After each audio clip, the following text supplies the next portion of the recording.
మిమ్మల్ని ఎంపీపీలుగా, జిల్లా పరిషత్ మెంబర్లుగా, కౌన్సిలర్లుగా, కార్పొరేటర్గా, మున్సిపల్ చైర్మన్లుగా, మేయర్లుగా మిమ్మల్ని గెలిపించాల్సిన బాధ్యత ఈ వేదిక మీద ఉన్న నాయకుల మీద ఉన్నది.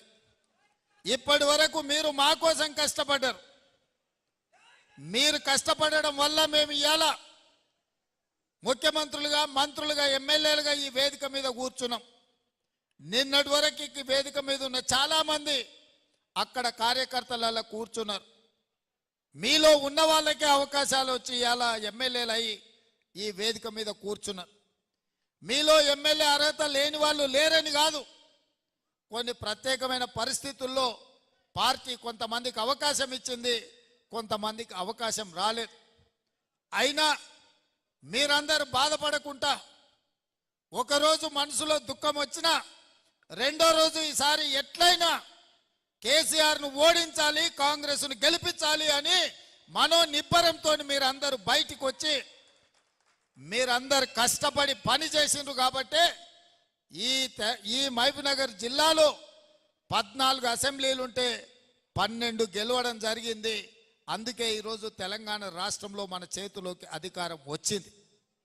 మరి మీరు కష్టపడితే వచ్చిన అధికారాన్ని మీకోసం వినియోగించాలి, మీకోసం, మీ ఎన్నికల కోసం పనిచేయాలన్న ఆలోచనతో ఇవాళ మన ప్రభుత్వం ఉన్నది. అందుకే ఈరోజు ఈ సమావేశాన్ని ఏర్పాటు చేసి వేదిక ద్వారా కార్యకర్తలందరికీ నేను పిలిపివ్వదలుచుకున్నా. తొందరలోనే స్థానిక సంస్థల ఎన్నికలు నిర్వహించబోతున్నాము. ఆ స్థానిక సంస్థల ఎన్నికలలో ఎమ్మెల్యేలు ఊరు ఊరు తిరిగి, ఇల్లు తిరిగి మిమ్మల్ని సర్పంచులుగా, ఎంపీటీసీలుగా, ఎంపీపీలుగా, జడ్పీటీసీలుగా, మున్సిపల్ కౌన్సిలర్లు, కార్పొరేటర్లుగా వాళ్ళ ఎన్నికలకు తిరిగిన దానికంటే ఎక్కువ మీకోసం తిరుగుతారు. నేను కూడా ముఖ్యమంత్రిగా రాష్ట్రం నలుమూలల సుడిగాలి పర్యటన చేసి మిమ్మల్ని గెలిపించుకునే విధంగా, మిమ్మల్ని బలోపేతం చేసే విధంగా కార్యక్రమం తీసుకుంటామని ఈ వేదిక మీద నుంచి నేను చెప్పదలుచుకున్నా.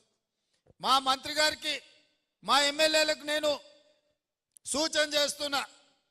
ఎక్కడెక్కడైతే టెంపుల్స్ ఉన్నాయో టెంపుల్స్ కమిటీలు, మార్కెట్ కమిటీలు, ఇంకా ఇతర నామినేటెడ్ పోస్టులు ఏమేమి ఉన్నాయో, లైబ్రరీ చైర్మన్లు మా మిత్రుడు సంపత్ చెప్తున్నాడు, నామినేటెడ్ పోస్టులు ఏవేవైతే ఉన్నాయో కార్యకర్తలకు, కష్టపడ్డ వాళ్లకు అవకాశం రాని వాళ్ళకు అవకాశం ఇచ్చి వాళ్ళందరినీ కూడా తక్షణమే ఆ పదవులలో కూర్చోబెట్టాలని చెప్పి వేదిక మీద ఉన్న ఎమ్మెల్యేలందరికీ నేను ఆదేశాలు ఇస్తున్నా.